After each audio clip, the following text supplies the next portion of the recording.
DETV Sports Update is powered by DART, Delaware's transit service. Moving forward.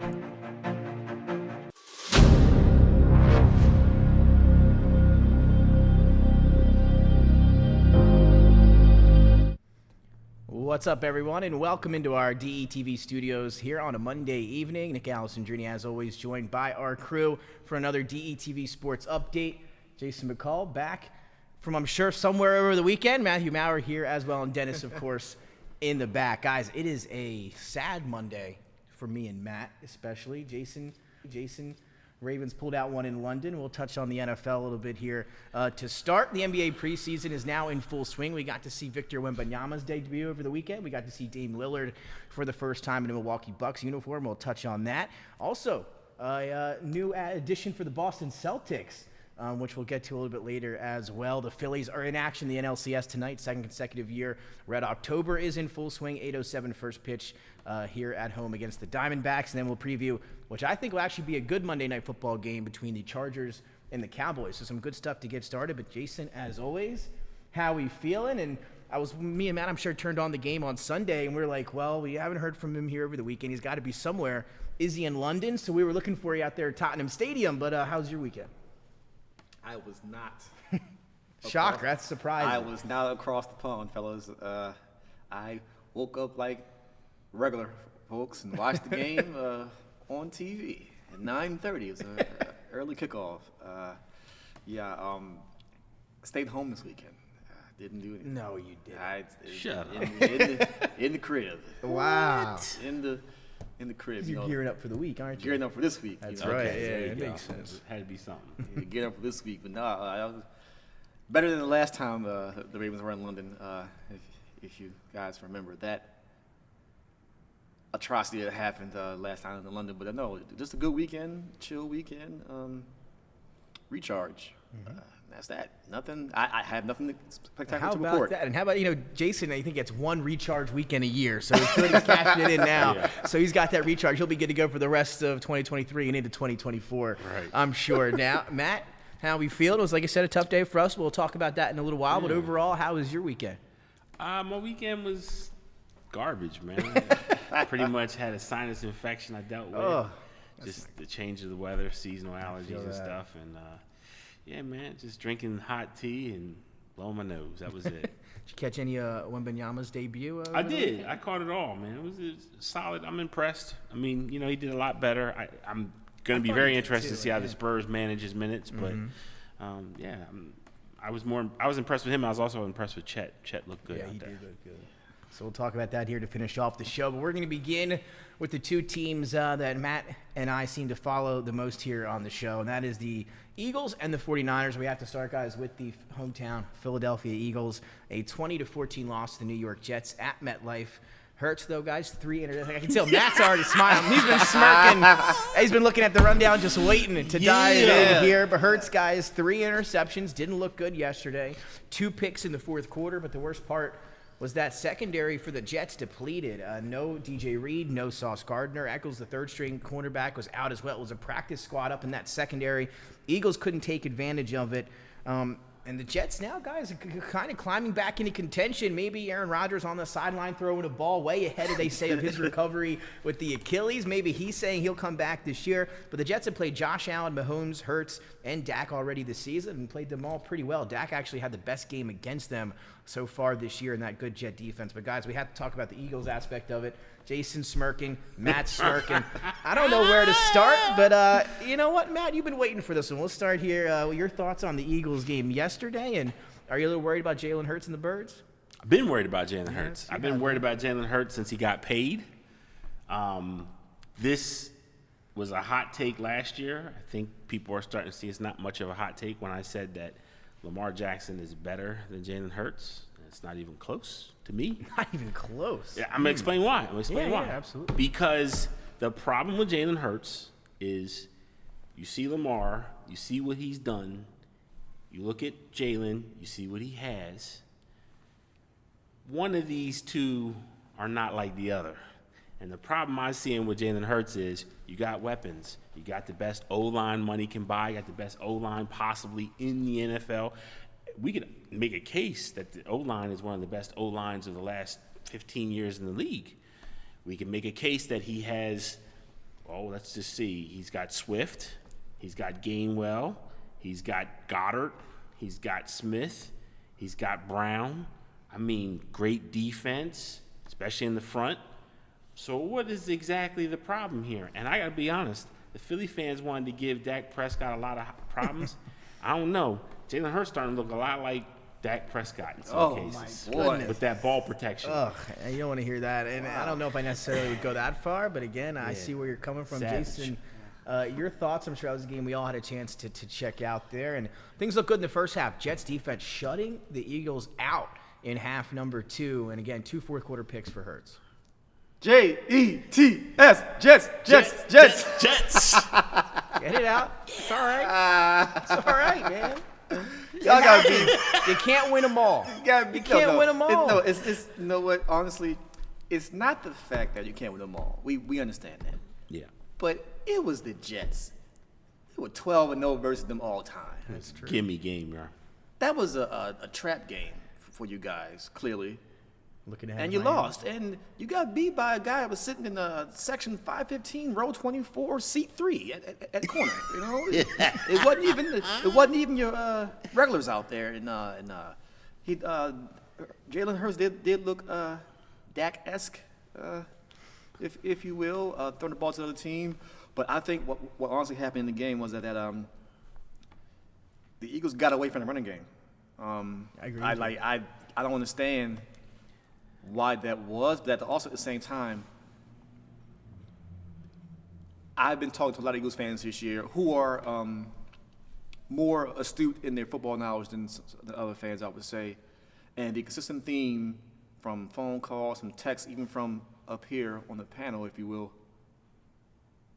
play calling has been a problem all season long, and it's starting to get worse. It's like you don't take advantage of matchups. And that should have been the key yesterday was, let's go over the top. All game long. Let's test these corners out. Let's test out these safeties. Let's make them actually work. And it didn't happen. And then I'll give a shout out to the Jets front 4. Yeah, actually their entire, like the front 7, great. if you will. Johnson, the front 7, Quincy Williams, and anybody else named Williams that was on the team. It was a great effort, and let's be honest, neither quarterback had a great game on that field. It was like watching paint dry at the quarterback position on yesterday, but the better defense won, and that's what you saw. But to Matt's point, Jalen has too many weapons to have shown like this. I know this is not his normal game. You know, this might be an aberration, but is it? Because it's like now he's got paid. My quarterback got paid. Talk about him later on. But they're both going through the same thing, but people aren't giving Jalen the flack that they're giving Lamar Jackson. I think it's starting now. I think today was kind of the because they both got the big contracts. Both are under new offensive coordinators, but yet all you hear is Lamar standing. But Lamar's only been his most accurate season ever on paper right now, throwing the ball. And Jalen has essentially the same team from last year. Lamar's working new pieces in. There's a difference right there. What would you say, as an Eagles fan, what would you say has been Jalen Hurts' best game this season? best game this season. I would say it's Washington, probably. That's saying a lot. And why do you say that? No picks, 319 yards, 67% completion, kept clean in the pocket, great QBR, great rating for that game. To me, that's his best game. Every other game he's played, it's been good, but it's not been great. Not from a guy that people were talking about. He's an MVP candidate. And look, I got the same smoke for Pat Mahomes. Everybody knows how I feel about Pat. Pat Mahomes ain't put it together either yet. He's not. And I got the same weapon, but the difference between Pat and Lamar Jackson is they ain't got the weapons. This guy got too many weapons, and I'm gonna argue this: can Jalen Hurts support that many weapons? Is he capable of supporting? Because you got Devontae Smith. That guy's a number one in some other organizations. Everywhere else, Yeah. but Philly. But Philly. A.J. Brown is definitely a number one. And we can make an argument that Dallas Goedert's probably a top 5 tight end in terms of ability. So, like, I don't know. Can he support that much talent? I mean, it's a big ask. And I think he can. We saw it last year, but I think it goes back to something we talked about in the preseason and something that Jason highlighted just a few minutes ago, and that's new offensive coordinator, right? Brian Johnson, and he's known Jalen Hurts since he was in high school, friends with his dad. They grew up. They've known each other for years and years. And it's obvious, as Jason alluded to earlier, I mean, the play calling is different. Got away from that run game early in the game against the Jets yesterday. 10 rushes for Swift with that offensive line, the way that they've been running the ball the past couple of weeks. You got to run the ball at least a little bit more than that. Last year, the Eagles did a great job, and this could have been Shane Steichen, who we've seen doing a great job with Anthony Richardson before the injury in Indianapolis. Shane Steichen was a great play caller for the Eagles last year, but they let the game come to them. You know, the run, they could play action. It wasn't like they were trying to force things, and I think I saw a little bit of that yesterday. You talked about the depletion on the back, and I think that was kind of the game plan coming in was, let's take these shots. I went back and watched a little bit of the film today. He didn't hit any checkdowns. He had tons of plays where he could hit tight ends and running backs out of the backfield for easy checkdown plays to get them the yardage they would need. And he just took shots downfield. He waited. He hung in the pocket. One thing that really stood out to me was he held on to the ball, and then when he thought that the pocket was breaking down, he tucked way too early. That was something we saw 2 of them years ago in his first year as a starter. He was way too quick to run, didn't give his receivers a chance to get open down the field while he stayed in the pocket. And I saw a lot of that yesterday. He was just not balancing there. He was throwing off of 2 feet, fading away, just too early. He looked a little bit not like himself yesterday. But, again, the play calling, and, again, this goes back to the A.J. Brown thing in the beginning of the year, complaining about getting the ball more. I think that is kind of – I wouldn't say doomed them because they've been fine. But he's been really trying to force the ball to A.J. Brown. Have they been fine? I mean, 5-1's fine. Well, fine. but here's the thing. I mean, winning is a deodorant that covers a lot of different things. It doesn't mean that there aren't problems. Oh, yeah, you're absolutely right. And you got the Dolphins coming up this week. And that's why you mentioned it as a trap game, because And you could lose ahead back potentially. There's potential to lose back-to-back games. Yeah, oh, And definitely. then you sit and look at the schedule like, hey, Definitely. what's going on here? But If you look at the back, and to your point, Jason, just quickly here, if you look at the schedule for this team on the back end, it's the toughest in the league. Listen to this one. Miami, then you get the Commanders, apologize. Cowboys, Chiefs, Bills, Niners, Cowboys, all in a row. Yeah. I mean, that's a tough gauntlet to go through. Yeah, and I mean, look, hats off to them. I mean, they've been able to 5-1 is 5-1. 5-1 is 5-1, but 5-1 ain't really 5-1 either because they ain't been the juggernaut that we saw last year that was feasting on teams. They're winning a lot of close games, and look, it's the NFL. You got to win close games. I get that, but how many times do you continue to win close games? Why are you throwing the ball if that last interception? Should not have been throwing the ball that late At there all. anyway. Ridiculous. Don't know what they were thinking there. Again, a couple of turnovers, 4 turnovers for the Eagles, none for the Jets. Zach Wilson is really taking care of the ball with that defense. You'll lose games and you turn the ball over 4 times. the Jets are using Breece Hall very effectively. That takes the pressure off Zach Wilson. You have play action a lot of times now, and that's all you need is to give. When Zach Wilson has time, he can throw a pretty ball when he has time in the pocket. His issues have always come from when he's rushed through on progression. But when he actually stays in the pocket and goes through his first, second, and third read, there's a reason why he was a number 2 draft pick. I mean, I'm not going to say he's a savior or saying like that. We're not doing it at all. We're not doing that. Let's just get out the way. But the Jets are 3-3 in a division where it's still not concrete. I guess we know that the Dolphins are they're the shiny prize right now, but Buffalo is still sitting there, and we're not even going to talk about the other team that plays in Foxborough, Mass, because they're. We shouldn't have to. We don't. I think it's Belichick's time, but that's just me. But let me give you a shot real quick. Pow, pow. This is what you get in New England, folks. This is the Belichick that coached the Cleveland Browns. People forget that. He was not that good in Cleveland. He just had Brady and everybody else in New England. And to that point, really quickly, we're not going to harp on too much, but that personnel, they wanted him. He's Mr. GM over there in New England. He gets who he wants. That roster is horrible. I mean, they're horrible. The other Cleveland Browns in the 90s when he was their head coach. I see that. I see the exact same team I saw in Cleveland. It's bad. In New England. They have a decent defense, porous offense. Yeah, and again, they lost their 2 best players on the roster, Christian Gonzalez and Matthew Judon. Those 2 guys probably out for the year. It's going to be, they might be in the quarterback sweepstakes in that top 5 pick for next year, and we'll see if Belichick is along for that. Does he want to go through the process of developing a new quarterback? Is he the best coach to do that? Because I don't think he is, especially for a young quarterback in an offense. I'm going to say something that's going to be maybe piss some people off, but I think he has to stay. And the reason why I say that is this is legacy killing. If he doesn't set the table right and then walk away, it's going to look like, oh, so you were just lucky. Mm-hmm. You had the greatest quarterback, one of the greatest quarterbacks drop in the 7th round to you, and you just got lucky. That's what it's going to look like.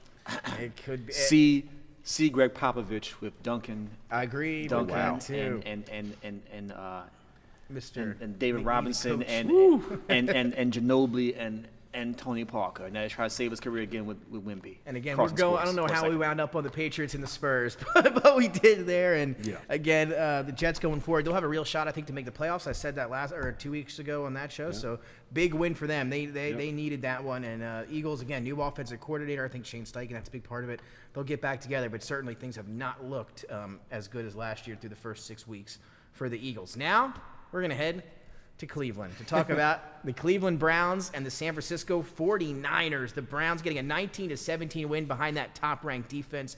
And Jim Schwartz, who improves to, listen to the statistic, I was blown away, 10-1. Jim Schwartz is against Kyle Shanahan as a defensive coordinator. That is, Kyle Shanahan, nobody's 10-1. Those numbers are skewed. But you got to remember, a lot of those games were Washington versus Philadelphia. When Kyle Shanahan was in, but honestly, a lot of those teams in Washington were never up to par with the Eagles during that time. So that's but Jim Schwartz wasn't in Philly for that long either. I mean, but still, Jim Schwartz has done it at different places. He does it again yesterday. You can't take that one away from him. 19-17. Moody misses a game winner from 41 yards out. No Deshaun Watson, still dealing with that shoulder injury. P.J. Walker called up from the practice squad last week. He comes in and gets the job done. A lot of screens, a lot of short passes, average about 5 yards an attempt. But the defense led the way. Myles Garrett and company hand the Niners their first loss here of the year. Matt, so just get your initial takeaways from this one, and then we'll ask you, which loss was worse, the Eagles or the Niners? Well, look, I'll be honest. I'm maybe a fan, but I'll be honest. I mean, Purdy, this is what scared me about Purdy, why everybody was crowning him as a potential MVP. This is the game that I did see that he rebounded a little bit back, but he looked like Jimmy G. He looked a little Jimmy G-ish out there. He did not like the physicality. They were breaking the offensive line very fast on their they're just killing the line. For some reason, again, I think the losses of the linemen that we missed from free agency, I think they showed themselves in this game. Other than Trent Williams, who had a bad leg, he actually played the game, didn't want to, but didn't want to leave Myles Garrett available to wreak havoc. So he was like, well, half of me is better than anybody we got. So I think that speaks volumes. So that's something that's going to be addressed.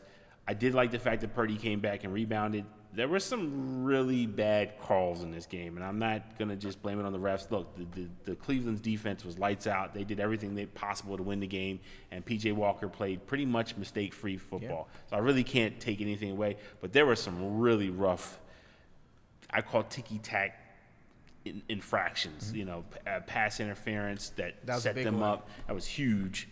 That even the commentators and the replay guy that's in New York was like, that's not pass interference. That's a really bad call. So even they were saying it's a bad call. For people out there think I'm being a homer. It was verified by people in New York. But at the end of the day, look, if you leave it up to the refs on one or two plays, you were basically on ice to begin with. So you could have sunk or fell either way. So unfortunately, that's what happened. No excuses. They lost, and this was a game that they were this close to getting, and we need Robbie Gould back. Bring back Robbie Gould. Jason, over to you. Just thoughts on that 49ers game quickly, and which loss was worse? This game was doo-doo. Rain, it was a slop My fest. phrase for the year is doo-doo, and this was a doo-doo game. It really was to me. I didn't like this game on paper. To begin with, I thought the point spread was too high. 10 points, favorites, double digits for the Niners. I didn't like the point spread. I don't like West Coast teams in early time slots. I just don't, because they're not up yet. It's a real thing. But honestly, going into Cleveland with that defense, you can game plan for Deshaun Watson. People laughed at, the Browns, but, like they can play without Deshaun. And when you don't have that person back that you're game planning for, anything can happen. And P.J. Walker had the game that Jalen Hurts was supposed to have yesterday, as far as just, like you said, hitting the checkdowns, making the proper reads, and relying on your defense to carry you through. So shout out to P.J. Walker. XFL. Temple, That's right, yeah. Shout out Matt to Rule's guy. Local hero college-wise here. And then there were none. There are no more undefeated teams in the NFL, so Mercury Morris and Larry Zonk and the rest of those guys in Miami can rest on 51 years of having the perfect record. But to go in depth with this game, Brock Purdy, let's go there for a second. 12 of 27. And then we look at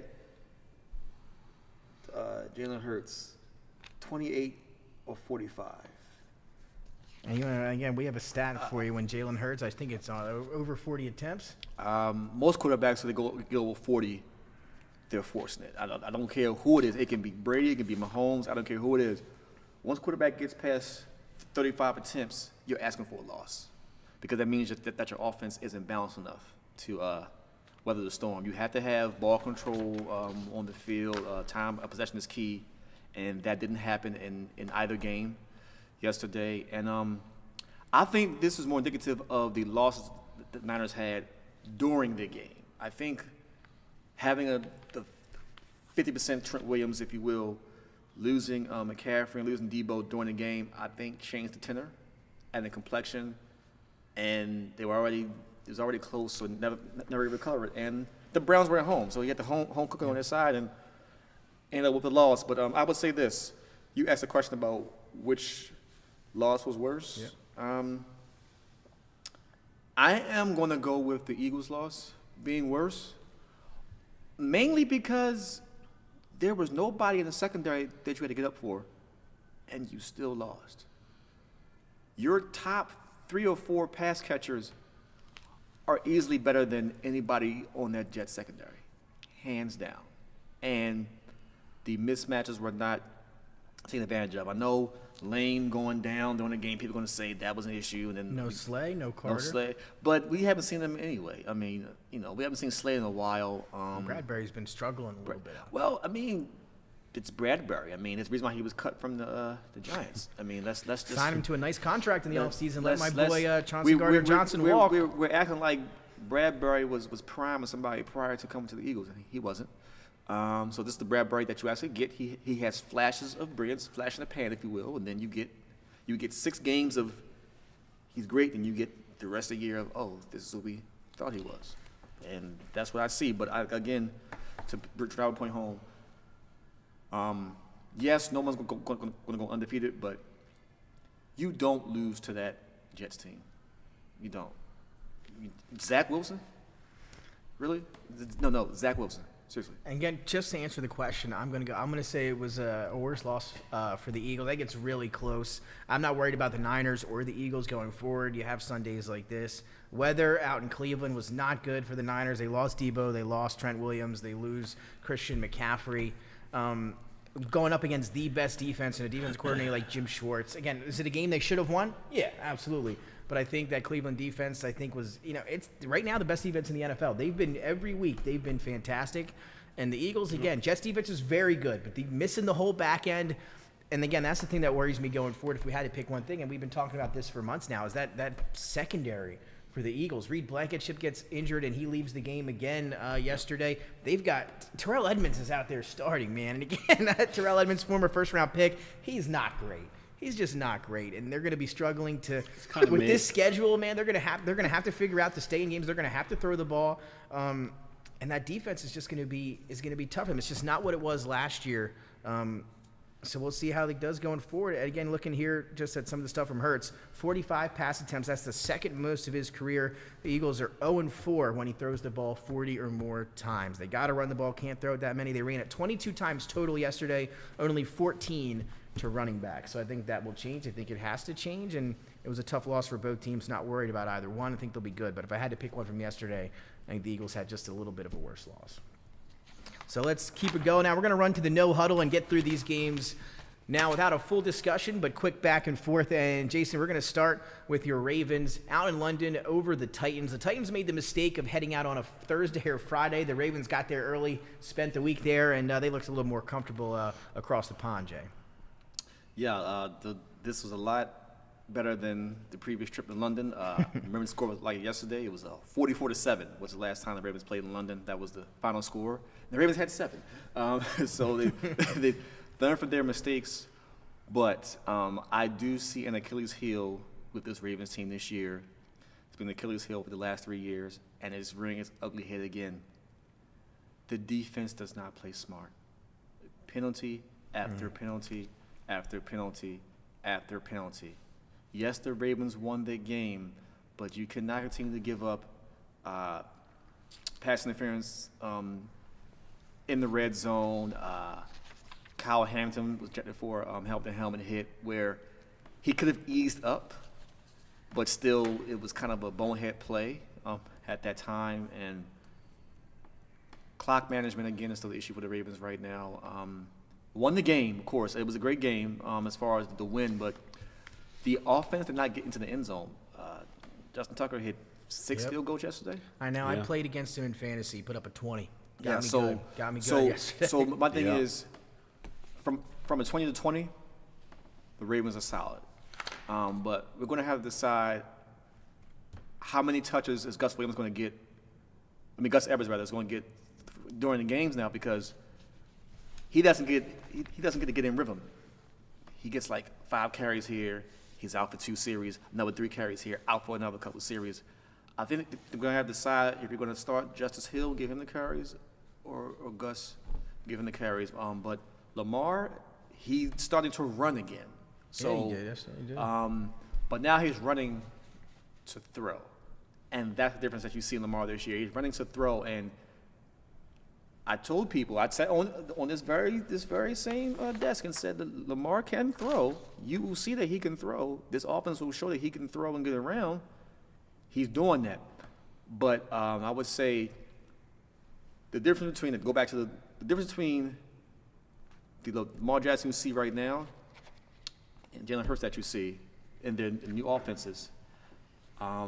Lamar's actually taking that leap where you don't see Jalen, who had essentially the exact same cast from last year. But I would say this, to just go back on that.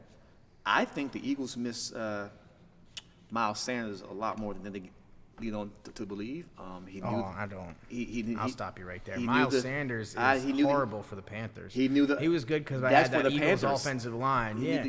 But you can't. Swift's been fantastic. But they just didn't give him the ball yesterday. But at the same time, I would say that when you're familiar with the offense, familiar with certain guys, I think that continuity goes a long way, whether the stats are there or not.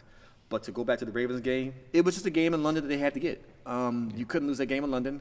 Tannehill went down, and then they threw in Malik Willis. So, and they stopped the run. Derrick Henry did not. He had that one big. First half, 6 carries for 13 yards. He had that one big run in the fourth quarter. Other than that, he was held in check. And DeAndre Hopkins was trying to get every pass interference call on the man. He kept flailing his arms up every other play, and that was that. But enough about the Ravens. It was a win.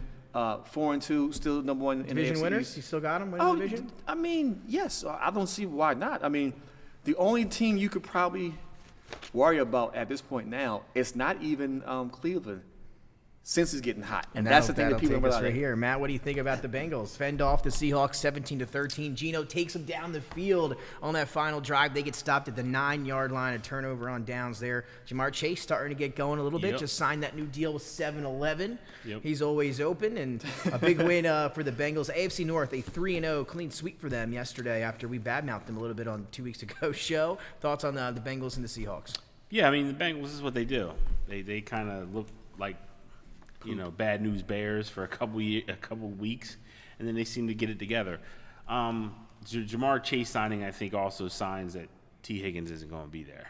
And he was, Long time. I don't know, he did play yesterday. But nowhere to be found, right? I couldn't even, I'm just saying, I know he played. As you saw, Tyler Boyd starting to get some more action in that offense. Yeah, I think Tyler Boyd moving forward, they're going to start trying to get him in more. Panthers have made calls. They're trying to get T. Higgins from Cincinnati. We'll see if they can do that. Why we go to Carolina? Why?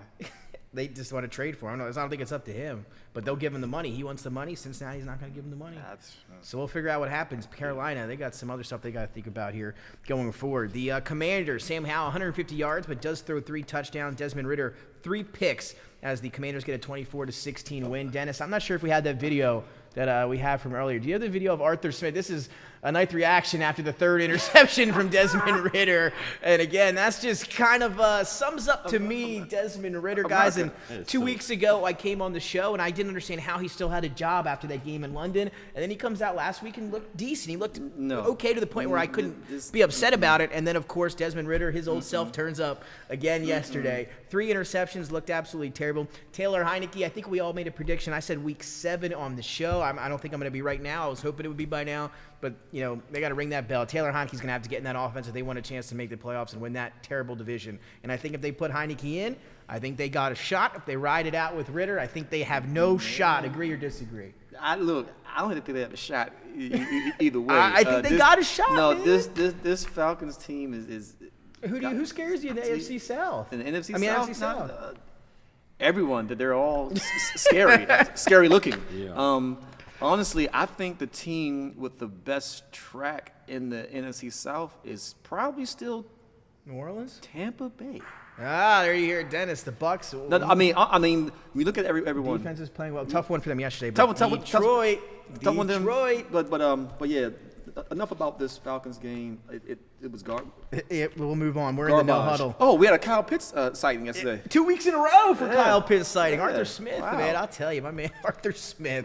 And let's see if he wants Desmond Brock Ridder Bowers lines were next shitter. year. That's all I'm saying. Matt, over to the Dolphins. Carolina, Yeah. 14-0. They go down, the Miami Dolphins, due to the Panthers to start that game. We were all a little bit shell-shocked, but before you know it, they score 35 unanswered. They win 42-21.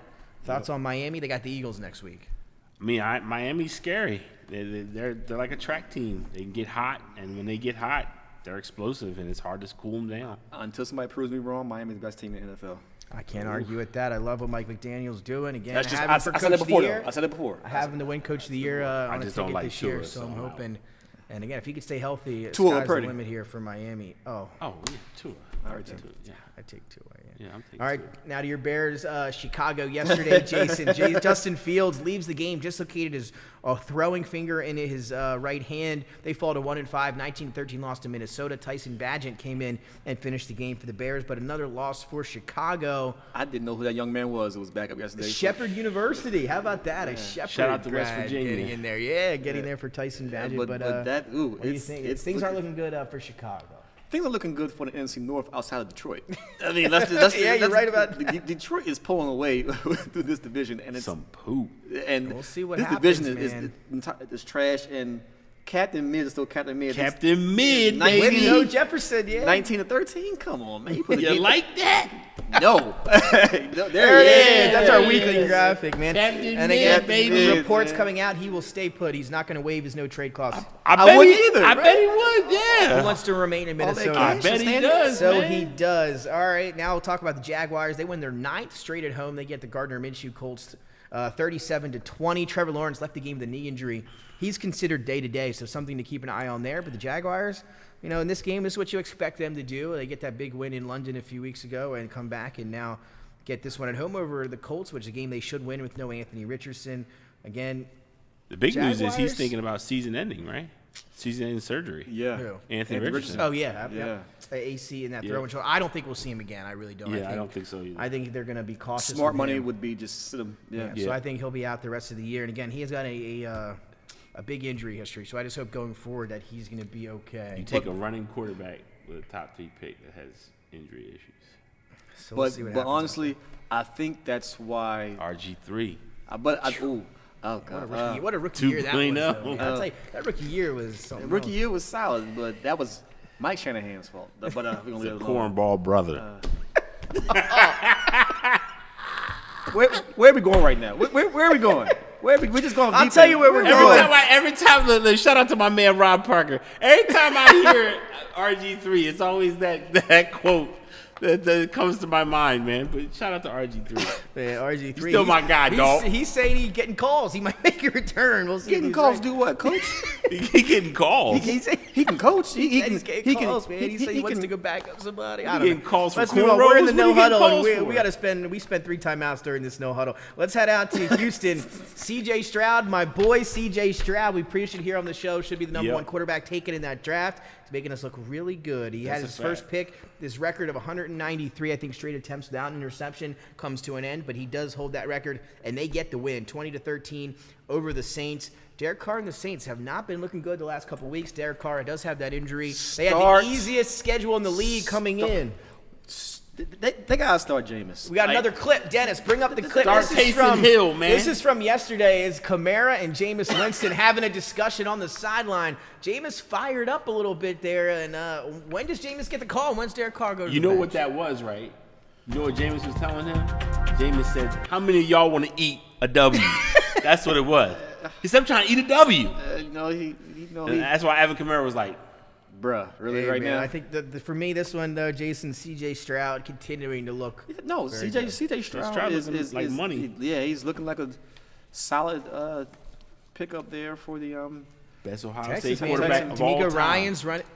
He seriously might be already. That's He's how already crazy got it it. is. He's already Sure, got it. I thought it was Joe Burrow. You know, Oh, sorry. well, you say the Buckeyes. They'll try to claim Joe Burrow. You know they're going to try to claim Joe Burrow. Transfer, huh? I thought it was Joe Burrow. Let's keep follows it him. moving. No huddle, Matt. The Raiders beat the Patriots in Vegas. Josh McDaniels 3-0 against Bill Belichick in his career.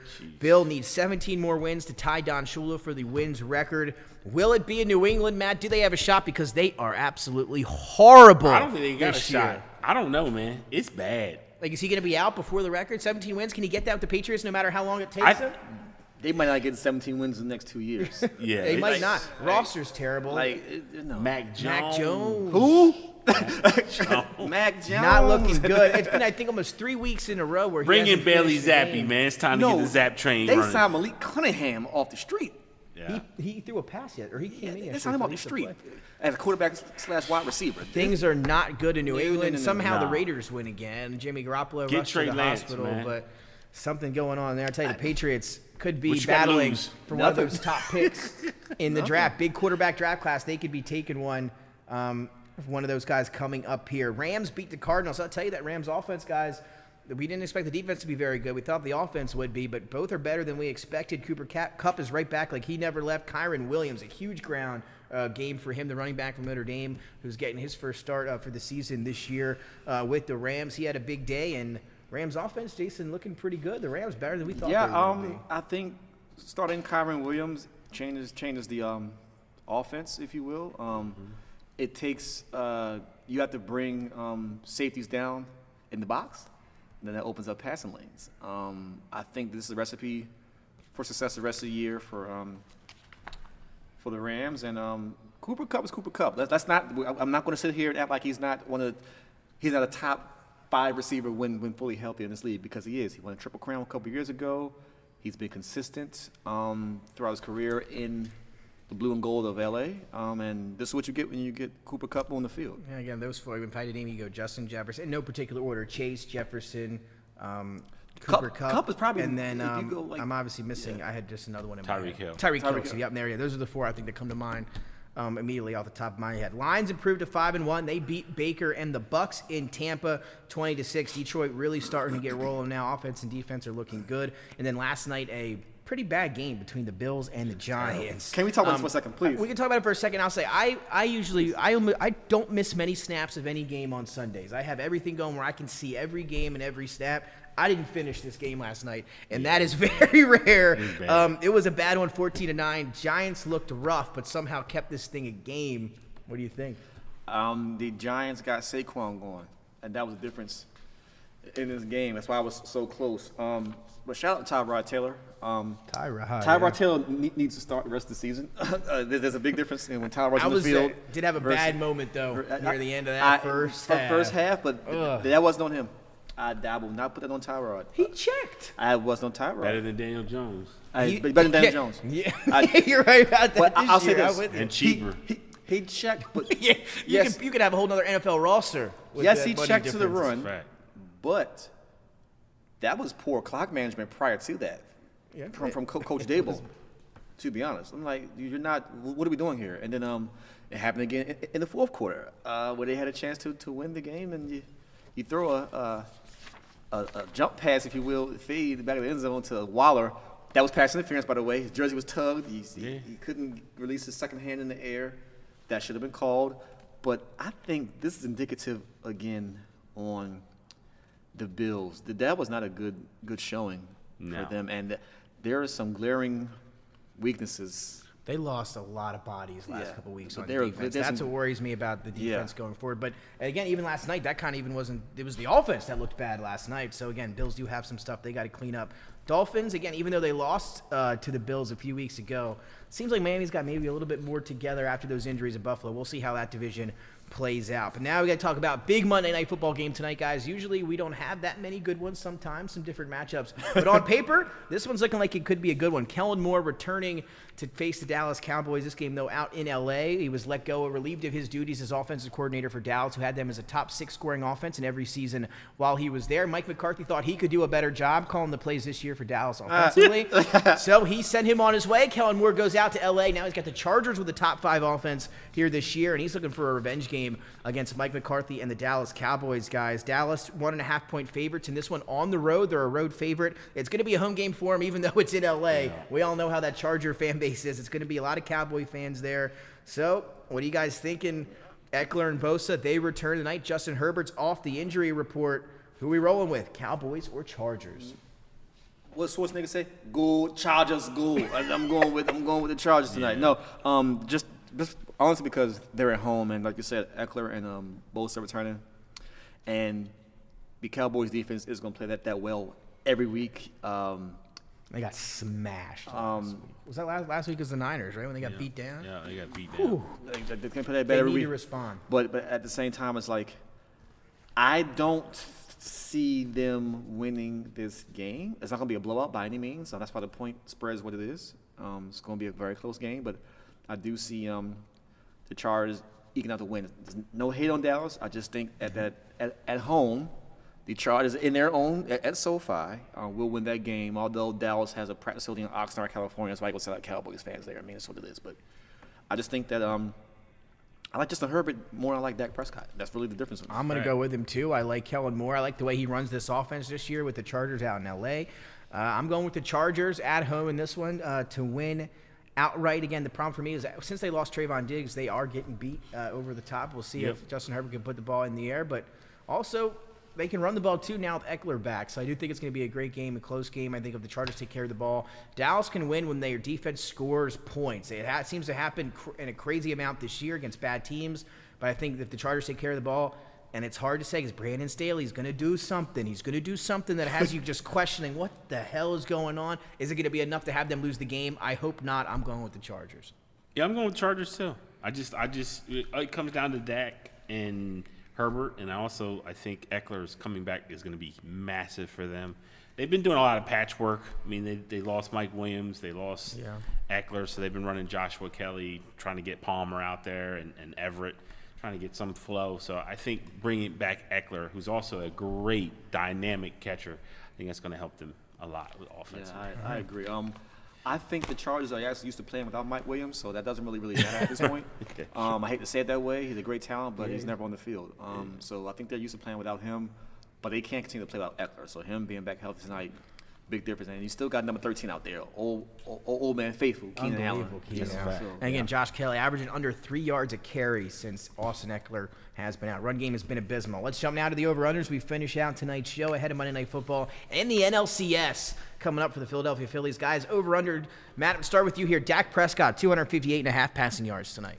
I'm going over. Jason Herbert, 276.5 passing yards against the Cowboys. over. Eckler, 50.5 rush yards tonight. I'm going to go over for Eckler on the ground. Jason, Dak Prescott, 10.5 rush yards. Does he get that tonight? Yeah, over. It does. Over. Tony Pollard, 69.5 rushing yards. Matt, can he get there against the Chargers? Yeah, I'll get you. Justin Herbert, 11.5 rush yards. I say one carry for him, a scramble. I'll take the over. Matt, CeeDee Lamb, 72.5 receiving yards. Can he get that done? They've not been using him as much as they should be. Is tonight the night? I think tonight's the night, yeah. Your boy Keenan Allen. Here we go, Jason. 84.5 receiving yards. He has to go over. Has to. Well, we're getting a lot over. Going to be a shootout tonight. Over under looking at 51. And then Michael Gallup, 36.5 receiving yards. I'm going to take the over there as well. He's really been coming on. I think he's been coming on the last couple weeks. I think he'll catch even a couple balls for 37. Touchdown scorers, guys. Before we close out, who gets in the end zone? Anytime scorer. They're definitely giving Eckler something. Eckler, I like that. Yeah, it's going to have to be Eckler. Two Ecklers. I'm going to go CeeDee Lamb. Get the ball to CeeDee Lamb. The Cowboys, one of the worst teams in the red zone. Let's fix that tonight. I'm going to go with a touchdown for CeeDee Lamb. We're going to sweep across the desk with the Chargers, getting our home dogs tonight. We're taking the Chargers. Dennis, who you got? Cowboys. Dennis rolling with Cowboys, so it's not a clean sweep here on DETV. Phillies coming up on at the NLCS tonight. 76ers had a nice game at Saturday here at the Blue Coats facility at the Chase Fieldhouse. Their blue-white scrimmage. Great to have them back in town for that one. And then the NBA preseason guys, Wemby looking good in his debut. 21.5 points, 4.5 rebounds, 2 assists, and 2 blocks in just 21 minutes in both of those games. Dame debut yesterday, 14 points, 3 assists, 3 steals in his 22 minutes. And then Jeff Van Gundy joining the Celtics staff there. Special assistant. That's man. It's been a bad offseason for the Sixers. I like Jeff Van Gundy. I mean, not saying it's like a move the needle or anything, but I think this is probably one of the sneakier pickups during this early offseason, preseason, if you will, rather. I think Van Gundy, as a special advisor, if you will, he'll address those defensive lapses that the Celtics usually have. By him being a defensive-minded coach, I think he'll help Coach Zula along in that aspect. You already brought over Sam Cassell, who's going to be drilling the guards on their ball handling, which is a big problem in the playoffs. The last couple of years, turnovers. Jaylen Brown. Both of them, Brown and Tatum. Let's put it out there. But Drew Holiday. I did get a chance to go to now. That's what I did last week. Yeah, that's right. I saw that. I went to the Sixers Celtics preseason game last week in Philly, and Drew looked pretty good, but I tell you who looks really good right now early in the preseason. This is Maxey's time right now. Tyrese Maxey looks like he's going to take that next step this season. I hope so. I don't know if it'll be enough, but we need and I like the addition of Pat Beverly on this roster. Need a dog, need another dog. I like and he'll provide a bit more offense than PJ Tucker, just saying. But no, I really like Pat Bev and a sneaky pickup with Kelly Oubre. He's good in spurts. That's all you need. Be good in That's flashes. True. That's all you need. He's a pretty boy. Well, that'll do it for us here on a Monday night. You can catch us again next week. So for all of us here at DETV, let's check out the Phillies in a big Monday night football game. We got a nice Red October. Here we go. Let's do it. Oh yeah, clip that, Dennis. We're gonna use that. We'll see you next time.